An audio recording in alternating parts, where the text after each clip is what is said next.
আসসালামু আলাইকুম। আশা করছি সবাই ভালো আছো। আজকে অনেক দিন পর তোমাদের জন্য একটা ভিডিও নিয়ে আসলাম।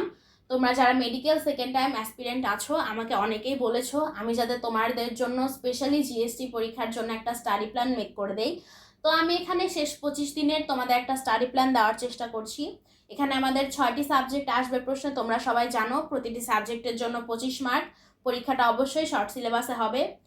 ফিজিক্স কেমিস্ট্রি উত্তর করা আমাদের জন্য বাধ্যতামূলক। ম্যাথ বায়োলজির মধ্যে তুমি তোমার মেন সাবজেক্ট উত্তর করতে পারবা, আর বাংলা ইংলিশের মধ্যে তুমি যে কোনো একটা উত্তর করতে পারবা।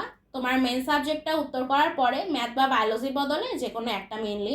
তো যেহেতু তোমরা মেডিকেল অ্যাসপিরেন্ট, তো আমি বলবো বায়োলজি, ফিজিক্স কেমিস্ট্রি, ইংলিশ, এই চারটা তুমি যদি উত্তর করো তাহলে জিনিসটা সেফ প্লে হবে। তোমরা জানো পরীক্ষা 10 এপ্রিল, আর টাইম সকাল 10টা। এখানে তোমাদের স্যাটিসফ্যাকশনের জন্য আমি বলে রাখি, আমি গতবার জিএসটিতে 4545তম স্থান অধিকার করেছিলাম, আলহামদুলিল্লাহ। কিন্তু যেহেতু আমি দেশের টপ ইউনিভার্সিটিতে ভর্তি ছিলাম, এই জন্য আমি আর জিএসটিতে ইউনিভার্সিটি চয়েস বা সাবজেক্ট চয়েস কোনোটাই দেই নাই। এখানে তোমরা দেখতেই পাচ্ছ, আমি পরের পাতাটি ভাঁজ করে নিয়ে আমি বিভিন্ন সাবজেক্টের পেপার ওয়াইজ চ্যাপ্টারগুলো লিখে নিয়েছি। বায়োলজিতে ফার্স্ট পেপারে 7টা, সেকেন্ড পেপারে 7টা, মোট 14টা চ্যাপ্টার। কেমিস্ট্রিতে ফার্স্ট পেপারে 4টা, সেকেন্ড পেপারে 4টা, মোট 8টা চ্যাপ্টার। আর ফিজিক্সে ফার্স্ট পেপারে 7টা, সেকেন্ড পেপারে 7টা, মোট 14টা চ্যাপ্টার। আমার মোটামুটি হিসাব করে 36টা মতো চ্যাপ্টার হয়েছিল। এছাড়া ইংলিশের 2টা পার্ট আছে আমরা জানি, গ্রামার এবং ভোক্যাব। ভোক্যাবটা নিয়ে আমরা অনেকেই প্যারা খাই বা স্কিপ করার চেষ্টা করি, কিন্তু আমার সাজেশন থাকবে, যেহেতু তোমার টার্গেট মেডিকেল, তো তুমি যদি কিছু পড়ে রাখো তাহলে তোমার সেটা পরবর্তীতে অনেক কাজে লাগবে। আর গ্রামারটা তো আমরা জানি প্র্যাকটিসের কোনো বিকল্প নাই। তো এখানে আমি 36টা চ্যাপ্টার মোটামুটি কাউন্ট করে নিয়েছিলাম, যাতে আমার পরবর্তীতে রুটিন করার সময় সুবিধা হয় বা আমি তোমাদেরকে ভালোভাবে বুঝাইতে পারি। এখানে আমি পরের পাতায় তোমরা দেখবা আমি হচ্ছে রুটিনটা দুই ভাগে ভাগ করেছি। আসলে ফার্স্ট ধাপে হচ্ছে তোমার দিন অনুযায়ী ভাগ করা থাকবে, মানে 13 থেকে 31 তারিখ পর্যন্ত যেটা গিয়েছে মার্চের।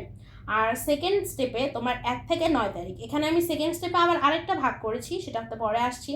আগে বলি 13 থেকে 31 তারিখ পর্যন্ত আমি কি করেছি। 13 থেকে 31 তারিখ পর্যন্ত আমি বিভিন্ন সাবজেক্টের চ্যাপ্টার ওয়াইজ আমার যে চ্যাপ্টারগুলো সুবিধা ছিল, সেই চ্যাপ্টারগুলো বা আমার ভালো পড়া ছিল, সুবিধা হতো পড়তে, আমি সেগুলো আগে ভাগে পড়ে নিয়েছি বা পড়ার প্ল্যান করেছি। তো এরপরে 20, 21 এবং 22 তারিখে আমি ছুটি রেখেছি, যেহেতু ঈদ উল ফিতর সম্ভাব্য যে কোনো দিন, তোমরা জানো, এই জন্য।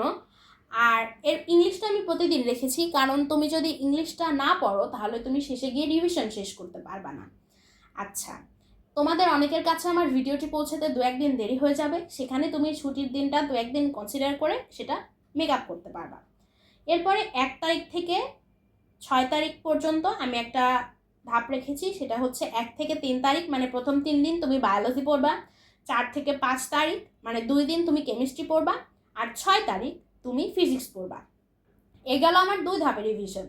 দেন last but not the least, 7, 8, 9 আমি বায়োলজি, কেমিস্ট্রি, ফিজিক্স দিয়ে রেখেছি। তুমি চাইলে ফিজিক্স, কেমিস্ট্রি, বায়োলজি প্রতিদিন এক সাবজেক্ট করে শেষ করতে পারো, অ্যাজ ইউ উইশ। এখন আমার আরেকটা কথা ছিল, সেটা হচ্ছে তোমরা দেখবা আমি বড় বড় কিছু চ্যাপ্টার একদিন রেখেছি প্রথম ধাপে। যেমন 29শে মার্চ তুমি দেখবা আমি জৈব রসায়ন পুরাটা রেখেছি, কারণ এটা অনেক হিউজ একটা চ্যাপ্টার। আর ছোট চ্যাপ্টারগুলো আমি ম্যাক্সিমামই ডাবল রেখেছি, বিশেষ করে ফিজিক্সের চ্যাপ্টারগুলো। তোমরা চেষ্টা করবা তোমাদের সুবিধা মতো, তোমাদের যেটা পড়ার সুবিধা বা যেটা পড়া আছে সেভাবে রুটিনটা সাজানোর। আমি চেষ্টা করেছি তোমাদেরকে সর্বোচ্চটা দিয়ে হেল্প করার, যেহেতু 10 তারিখে তোমাদের পরীক্ষা আর বেশি দিন নাই।